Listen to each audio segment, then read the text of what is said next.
गया guidance programme में आप सभी बच्चों का स्वागत है। मैं नलिन विभूति, गणित शिक्षक, प्लस 2 विद्यालय शकरदास नवादा, बजरगंज गया से। हम सभी कक्षा 11वीं में अभी मैथमेटिकल रीजनिंग को पढ़ रहे हैं। इसी कड़ी को आगे बढ़ाते हुए हम मैथमेटिकल रीजनिंग में आज इम्प्लीकेशन पढ़ेंगे, है ना। इसमें एनसीईआरटी का 14.4 है ना 14.4 का हम लोग सोल्यूशन भी देखेंगे और एग्जाम्पल भी देखेंगे। तो सबसे पहले हम लोग जानेंगे कि यह इम्प्लीकेशन होता क्या है। तो इम्प्लीकेशन क्या है? The statement with if then and very common in mathematics. For example consider the following: if then, only if and only if का हम प्रयोग करके किसी भी स्टेटमेंट को 5 तरीका से लिखने का विधि हम लोग यहाँ पर सीखेंगे। तो सबसे पहले यहाँ पर हम देखें कि एक हमारे पास कंपाउंड एलिमेंट है, कॉम्प्लेक्स स्टेटमेंट है, वह है if you are born in some country then you are a citizen of that country. अब इससे हम दो जो है सिंपल स्टेटमेंट को निकालेंगे, है ना। तो इस आर से हम यहाँ पर देखेंगे कि हमारा सिंपल स्टेटमेंट कौन कौन निकलेगा। दो स्टेटमेंट यहाँ पर है, you are born in some country और you are a citizen of that country. तो ये दो हमारा सिंपल स्टेटमेंट निकलेगा। तब हम कहेंगे कि ये दोनों ट्रू है या नहीं है। तो हम यहाँ पर क्या देख रहे हैं कि अगर आप किसी देश में जन्म लेंगे तभी आप उस देश की नागरिकता को ग्रहण करेंगे। तो दोनों सत्य है ना। यानी जब P सत्य होगा, if P is true then Q must be true. इसी स्टेटमेंट को हम और आगे बढ़ाते हैं और एक अनदर स्टेटमेंट लेते हैं। वह स्टेटमेंट है क्या? If a number is a multiple of 9 then it is a multiple of 3। ये हमारा पर कंपाउंड स्टेटमेंट हो गया यहाँ पर। अब इससे हम दो जो जनरल स्टेटमेंट हम निकालेंगे, मतलब सिंपल स्टेटमेंट हम निकालेंगे। तो क्या निकलेगा? A number is a multiple of 9 और दूसरा क्या निकलेगा? A number is a multiple of 3। अब इसमें हम देखेंगे कि दोनों सत्य है या असत्य है। तो अब यहां पर हम आपको 5 तरीका जो है स्टेटमेंट को लिखने का हम बताने जा रहे हैं कि कैसे हम लिखेंगे। इस 5 तरीका को लिखने के लिए फर्स्ट, सेकंड, थर्ड, फोर्थ, 5 आपको हम दे चुके हैं। आपके एक्सरसाइज में यही काम करना है। एक स्टेटमेंट दिया हुआ रहेगा, उस स्टेटमेंट को 5 तरीका से आपको इम्प्लीकेशन करना है, इम्प्लाइज करना है। तो हम सबसे पहला जो है हमने लिया है P इम्प्लाइज Q। सबसे पहला मेथड हमने बनाया है यहाँ पर P इम्प्लाइज Q, जिसका सिंबल है P इम्प्लाइज Q का। ये है इसका सिंबल है, स्टैंड फॉर इम्प्लाइज का। तो हम इसे कैसे लिखेंगे? इसको लिखने का पहला तरीका लिखेंगे this says that a number is a multiple of 9 implies that it is A number of 3। किसकी चीज का प्रयोग करेंगे? प्रयोग करेंगे दिस सेज दैट। दूसरा प्रयोग करेंगे दैट का यहाँ पर। अब उसी प्रकार से सेकंड जो हमारा मेथड है उसके ऊपर हम चलते हैं। सेकंड मेथड है P is sufficient condition of Q।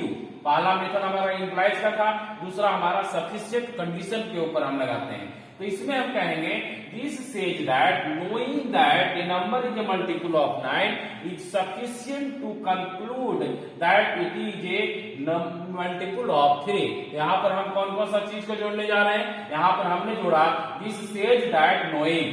यहाँ पर हमने सिर्फ लिखा था दिस सेज दैट, यहाँ पर हमने लिखा दिस सेज दैट नोइंग। और ये यहाँ पर हमने क्या एक्स्ट्रा जोड़ा? Sufficient to conclude that. यहाँ पर सिर्फ दैट था, यहाँ पर हमने जोड़ा sufficient to conclude that. Second method हो गया। चले अब थर्ड मेथड की ओर। थर्ड मेथड है हमारा P ओनली इफ Q। इसमें हम क्या करेंगे? This says that a number is a multiple of 9 only if it is a multiple of 3। इसमें हमने क्या प्रयोग किया? जो फर्स्ट में प्रयोग किया था दिस सेज दैट, और यहाँ पर प्रयोग किया हमने ओनली इफ का प्रयोग किया। थर्ड सेकंड में ओनली इफ का प्रयोग किया थर्ड में। चलिए फोर्थ नंबर में हम चलते हैं। फोर्थ नंबर है हमारा necessary condition for P is a necessary condition for P का प्रयोग करेंगे। यानी इसमें कहेंगे this says that when A number is a multiple of 9 it is necessarily A multiple of 3। इसमें हमने किसका प्रयोग किया, जो पहले का प्रयोग था वही है, यहाँ पर सिर्फ हमने चेंज किया it is necessarily A multiple of 3। पांचवा, ये not Q implies not P, इसमें हम प्रयोग करेंगे नॉट का, दोनों में नॉट का प्रयोग कर देंगे। तो क्या करेंगे, this says that if a number is not a multiple of 3 then it is not a multiple of 9। Not का प्रयोग करेंगे। तो हम यहाँ पर 5 तरीका से बनाएंगे। हम सबसे पहला मेथड हमारा इंप्लाइज का प्रयोग करेंगे, सेकंड मेथड में सफिशिएंट कंडीशन का प्रयोग करेंगे यानी sufficient to conclude, third method में ओनली इफ का प्रयोग करेंगे, फोर्थ में नेसेसरली कंडीशन का प्रयोग करेंगे, नेसेसरली का प्रयोग करेंगे, और फोर्थ में थर्ड में नॉट का प्रयोग करेंगे। दोनों में हम नॉट का प्रयोग करेंगे। इस तरह से हमारा 5 तरीका से इसे लिखने का तरीका है और यही आपको बनाने के लिए भी आएगा और यही आपको एक्सरसाइज में भी। चलें अब हम चलते हैं कंट्रापोजिशन एंड कन्वर्स के ऊपर। तो हमारा कंट्रापोजिशन पॉजिटिव क्या है और कन्वर्स क्या है, सॉरी है ना, कंट्रापोजिटिव क्या है। Contrapositive and converse are certain other statements which can be formed from a given statement with if then. For example, let us consider the following if then statement. सबसे पहले इसमें हम क्या करेंगे, हम कंट्रापोजिटिव बनाने के लिए नॉट का प्रयोग करेंगे, मतलब इसको निगेटिव सेंटेंस में हम बना देंगे। कहने का मतलब है अगर आपके पास अफर्मेटिव सेंटेंस है तो उसको निगेटिव सेंटेंस में बना देंगे और निगेटिव सेंटेंस है तो उसे अफर्मेटिव सेंटेंस में बना देंगे, दैट इज कंट्रापोजिटिव। तो चलिए सबसे पहला हम उदाहरण देखते हैं, if the physical environment changes then the biological environment changes. तो हम इसे कंट्रापोजिटिव बनाएंगे तो क्या बनाएंगे, if the biological environment does not change then the physical environment does not change. तो बाद वाला को पहले लिखेंगे और पहले वाले को बाद में लिखेंगे। तो यहाँ पर हमारा बाद में क्या है, द बायोलॉजिकल इन्वायरमेंट चेंज, इसको निगेटिव बनाएंगे तो क्या बनेगा, if the biological environment does not change, then का प्रयोग करेंगे और क्या लिखेंगे, if the physical environment change को आप निगेटिव बनाएंगे तो क्या होगा, then the physical environment does not change. समझ में आ गया होगा। जो बाद का स्टेटमेंट रहेगा उसको पहले लिखेंगे इफ लगा करके, और जो पहले का स्टेटमेंट रहेगा उसको बाद में लिखेंगे देन लगा करके, और दोनों में नॉट का प्रयोग करेंगे। अब ये आपको डिपेंड करना है कि डू नॉट लगेगा या डज नॉट लगेगा, आप इंग्लिश में जानते होंगे कहां पर डज का प्रयोग होगा और कहां पर डू का प्रयोग होगा। चलिए हम एक्सरसाइज में चलते हैं। Write the contrapositive of the following statement, if a number is divisible by 9 then it is divisible by 3। क्या लिखेंगे इसको, if a number is not divisible by 3, जो बाद में है उसको पहले करेंगे नॉट लगा करके, और जो पहले है उसको बाद में कर देंगे तो क्या हो जाएगा, यहाँ पर देन छूट गया है, it is not divisible by 9। Second में चलते हैं, if you are born in India then you are a citizen of India। इसमें क्या बनेगा, if you are not a citizen of India then you were not born in India। Third चलते हैं, if a triangle is equilateral it is isosceles. तो हम क्या बनाएंगे, if a triangle is not isosceles then it is not equilateral. अब हम चलते हैं नेक्स्ट अगला में कन्वर्स। कन्वर्स का मतलब है if P then Q is if Q then P, यानी जब पी होगा तब क्यू होगा और क्यू होगा तो पी होगा, जिसे हम वाइस वर्सा भी बोलते हैं। तो चले हम एग्जाम्पल यहाँ पर लेते हैं कन्वर्स बनाने के लिए। तो क्या है कन्वर्स, हम सबसे पहला स्टेटमेंट हमारा if a number is divisible by 10 it is divisible by 5। तो क्या बनाएंगे, हम इसमें कुछ नहीं करने वाले हैं, जो उधर बाद में जो लिखा हुआ है उसको डायरेक्टली रूप से लिखेंगे, यहाँ पर नॉट लगाने की आवश्यकता नहीं है कन्वर्स में। तो क्या लिखेंगे, if a number is divisible by 5 then it is divisible by 10। इसमें हमको नॉट नहीं लगाना है, नॉट लगा देंगे तो हमारा कंट्रापोजिटिव हो जाएगा। नॉट नहीं लगाएंगे, सिंपल रूप में इसमें लिखेंगे तो ये हमारा हो जाएगा हमारा कन्वर्स। तो अब यहाँ पर कुछ उदाहरण भी आपको हम दिए हैं। If a number is n is even then n square is even, क्या बनाएंगे, if a number n square is even then n is even। Second question, if you do all the exercise in the book you get an A grade in the class, क्या बनेगा, if you get an A grade in the class then you have done all the exercises of the book। इसी प्रकार से third question जो है, if two integers a and b are such that a is greater than b, then a minus b is always a positive integer. क्या बनेगा इसका? If two integers a and b are such that a minus b is always positive integer, then a is greater than b. इसी प्रकार से बहुत सारा example आपको दिया गया है इसमें, इसे आप बनाएंगे। और अभी हम चलते हैं आपको एक्सरसाइज के ऊपर, जो आपका एक्सरसाइज आएगा 14.4। 14.4 में हम एक्सरसाइज आपको करके दिखा रहे हैं कि किस प्रकार से हम बनाएंगे।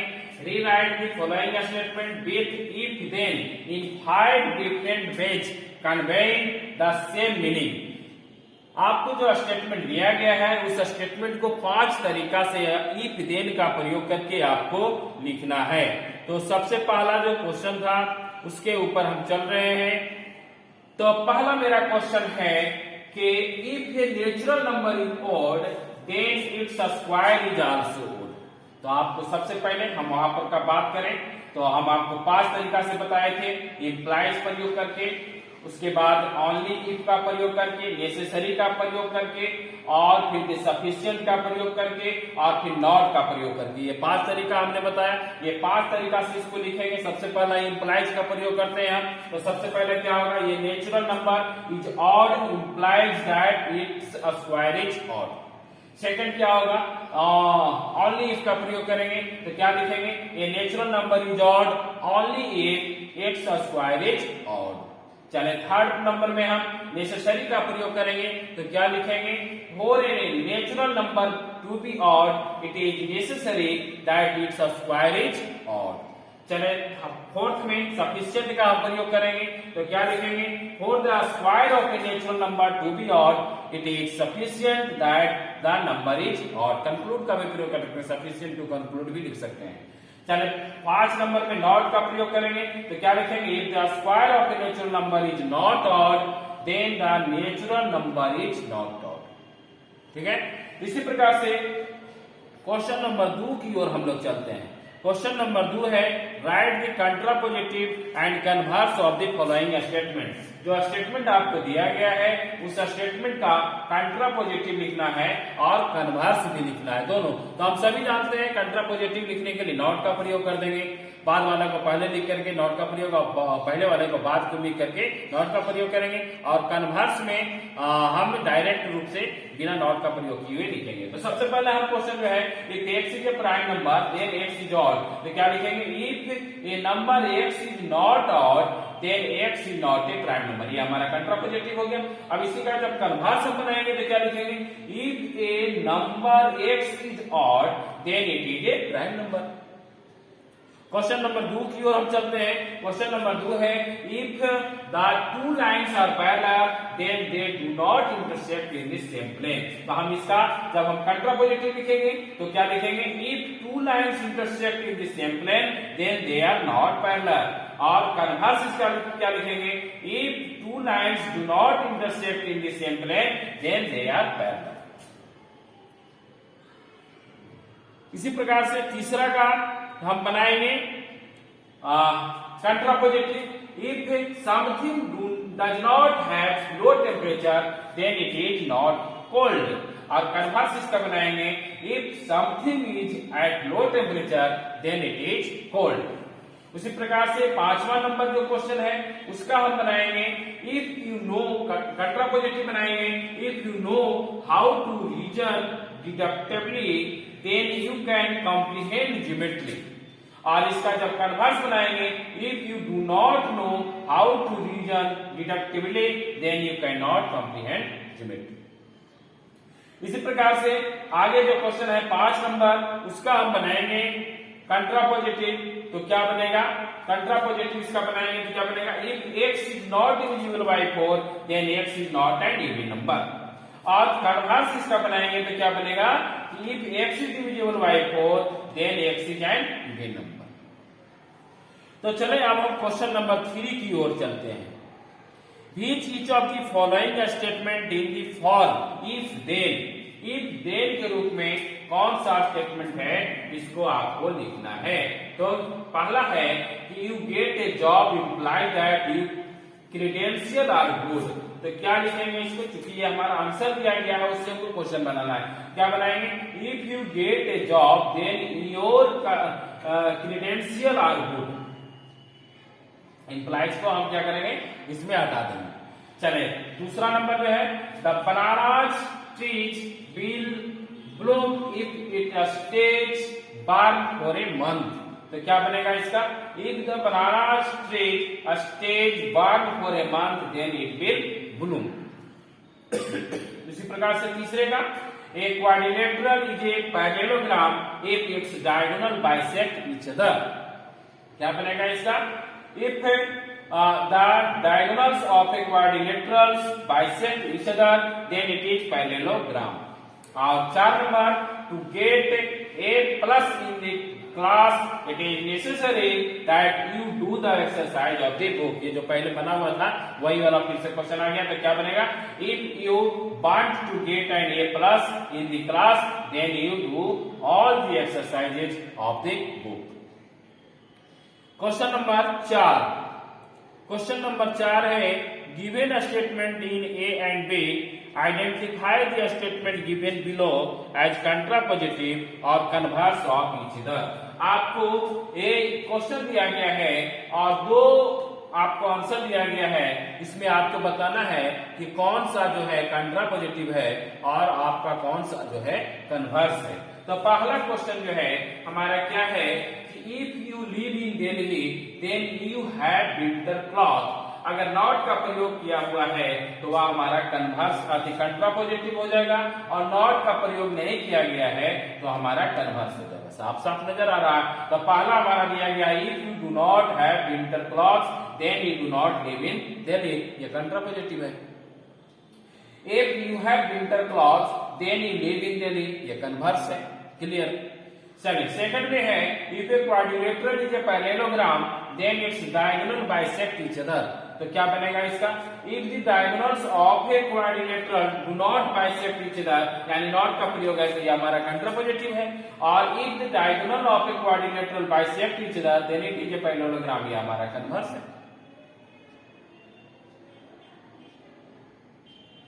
तो इस प्रकार से आपका जो है ये इंग्लिश मेथड में समाप्त हो गया है। अब हम आगे चलते हैं एप्लीकेशन ऑफ कंडीशनल में। आपको हिंदी में भी हम आपको पीडीएफ को बना करके दे दिए हैं, आप इसे देख सकते हैं और समझ सकते हैं। इंग्लिश मीडियम के बच्चे भी इसे अच्छी तरह से देखेंगे और समझेंगे। अगर किसी प्रकार का आपको समस्या आती है तो आप हमें कमेंट बॉक्स में जरूर से जरूर लिखेंगे, और जितना ज्यादा हो सके इसे वीडियो को तथा इस पीडीएफ को शेयर करें। पीडीएफ को आपका जितना भी इसमें क्वेश्चन दिया गया है सभी का हम आपको पीडीएफ बना हुआ है, आप इसे डिस्क्रिप्शन बॉक्स से डाउनलोड कर सकते हैं और देख सकते हैं। अगर आपको किसी प्रकार की समस्या होती है तो डायरेक्टली आप हमसे संपर्क कर सकते हैं। आप कमेंट बॉक्स में लिख सकते हैं, इसमें मोबाइल नंबर दिया हुआ है, मोबाइल नंबर से भी आप संपर्क कर सकते हैं। धन्यवाद।